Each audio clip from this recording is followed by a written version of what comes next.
Hi everyone, it's Professor King. Today we're going to be talking about Leith's Rhetoric Then and Now, which is a chapter from a book entitled Words Like Loaded Pistols by that same author, Leith.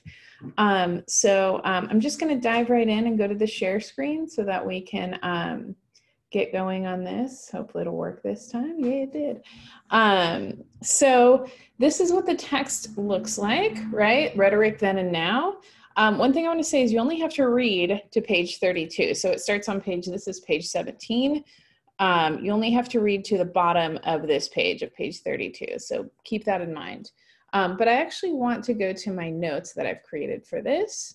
Again, this is not going to be me kind of giving you all the answers. This is just me letting you know the things that you should be homing in on so that when you go to write the discussion board on Leith, you have a pretty clear understanding of the text itself, and you have some ideas of where you want to go in terms of writing.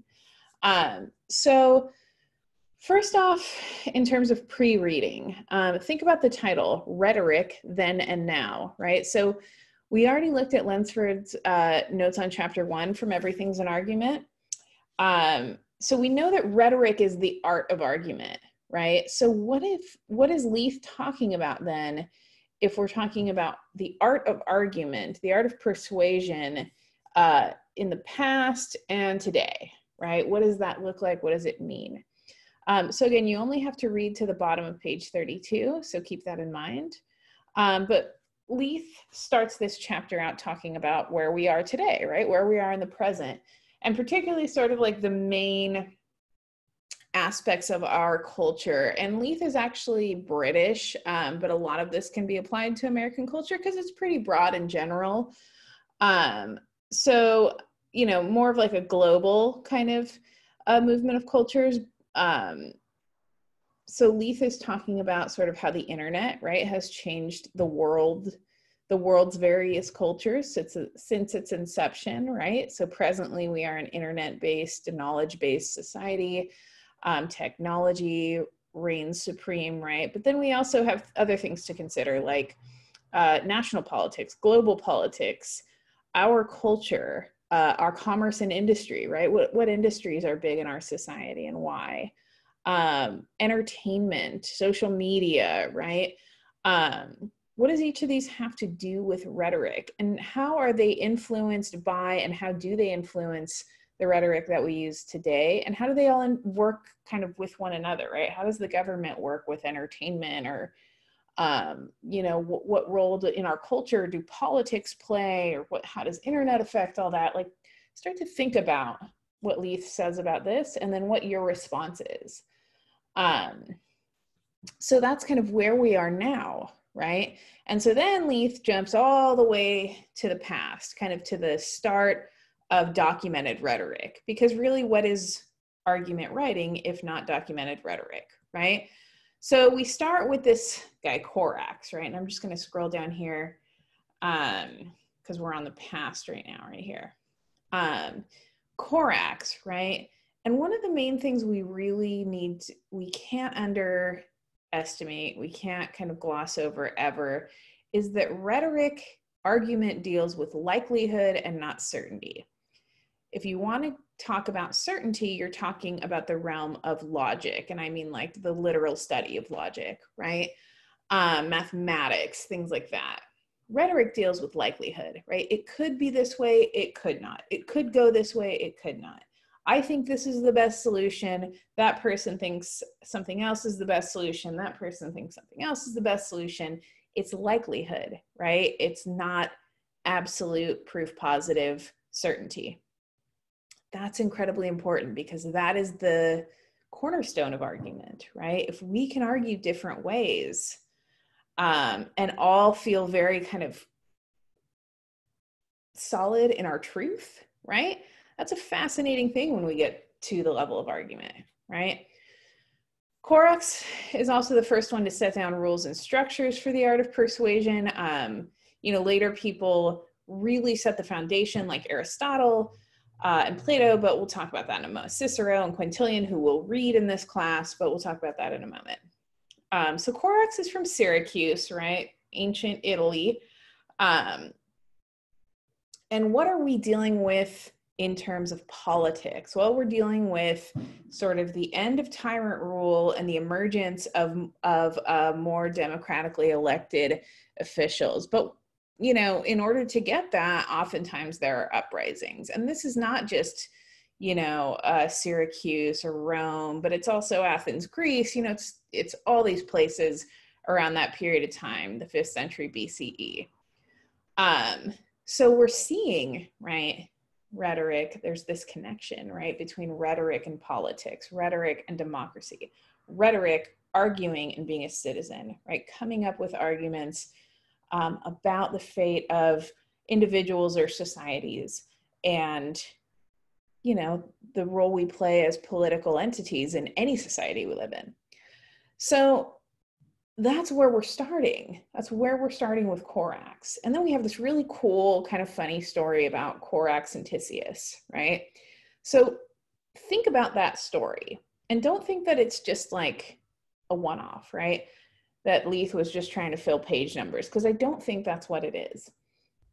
Corax has this debate with Tisius, and the judge, you know, in this sort of debate, eventually says bad crow, bad egg, right? I'm not going to give you the whole, not going to spoil it for you, but what do you make of this story? Like, why do we need to know about Corax? Why do we need to know about this story? Think about it. So then we move on to Gorgias and the Sophists. And Gorgias, one thing to know that Gorgias is kind of known for is sort of being the precursor to Plato and Aristotle, having these sort of discussions, these dialogues, right? And Gorgias was not a fan of the Sophists. And in the simplest sense, a sophist is someone who gets paid to teach, right? And the reason why Gorgias had a problem with them and why people like Plato and Aristotle had a problem with the Sophists is they saw the inherent problem that money had with the dissemination of information. And we're still dealing with that today, right? If we think about our news stations, right? If we think about like the infotainment sites like CNN or MSNBC or Fox News, they are not existing to further the knowledge of the citizenry, right? They're existing because they're generated upon ad revenue. And so there is something potentially inherently wrong, right, with sharing information because you're going to get some sort of financial or material reward, okay? Does it mean that all teachers are, just giving you information so that they can make money? No, right? Like, I'm on a salary, so whether you listen to this or not, I'm still getting paid, hopefully. By the time this video goes to publication, you never know. But what they're really concerned with is, that knowledge should be this sort of unequivocal right that people have access to, and dangling money in between the person sharing that knowledge and the person receiving that knowledge, right? That creates any number of barriers, right? So anyway, that was Gorgias's beef, right? But Gorgias also exists in Athens. So what does democracy start to look like in Athens? And more specifically, if we're talking about the birth of democracy, of Western democracy, we'll say, who's not allowed into that democracy and who doesn't get a political voice in the form of a vote?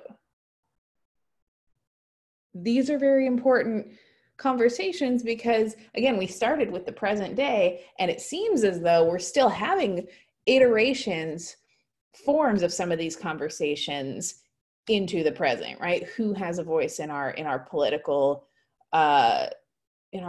system, right? Who gets to make the arguments? Who gets to construct them, right? Who gets to be heard? Who gets to have an audience? So think about these things. Then we go to Aristophanes, Plato, Aristotle. Aristotle was actually a pupil of Plato's, and Aristotle writes Rhetoric. We're not going to read an excerpt from Rhetoric in this class because we already do so many things from the textbook that is essentially just the contemporary ripping off of what Aristotle sets forth in Rhetoric. But just know that he's the guy that's responsible for the three branches of oratory and the three appeals, which we'll be talking about in chapters 2, 3, and 4 of Lunsford, of Everything's an Argument. Then we go to Cicero, we go to Quintilian. I won't belabor the point on them too much because we're going to be reading selections from them in class.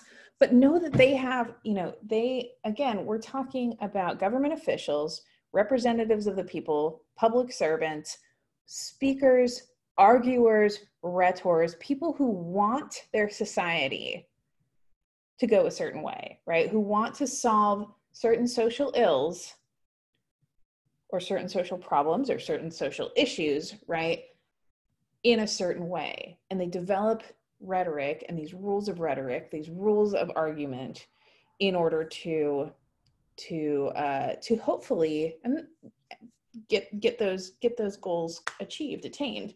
Doesn't always happen, right? Some of this stuff ends up not going their way, or we get a lot of upheavals and things like that. But we have to think very, very deliberately about the role that politics, argument, citizenship, our place in society play in these discussions.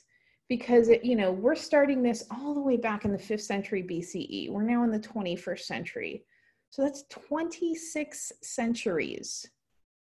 And I'm going to take it off the share screen real quick. That's 26 centuries that we've been doing this stuff. So you may come to this English class and you may say like, who cares, whatever, 16 weeks or 6 weeks or however long the class you're taking is, never have to think about this again. But that is not the case. We are part of this almost 3,000-year tradition. We are living in that 3,000-year tradition, and it's going to go on after us, right? People are going to keep arguing and making policy and coming up with solutions and talking about where we should go and what we should do and what we should know about and who we should listen to. That's going to be happening for time immemorial.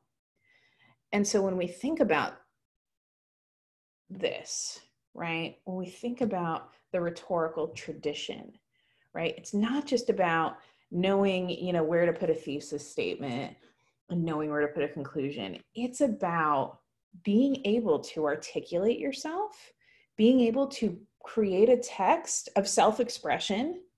And that text can be anything, right? In this case, it's writing, but it could be dance, it could be song, it could be political action and movement, it could be anything.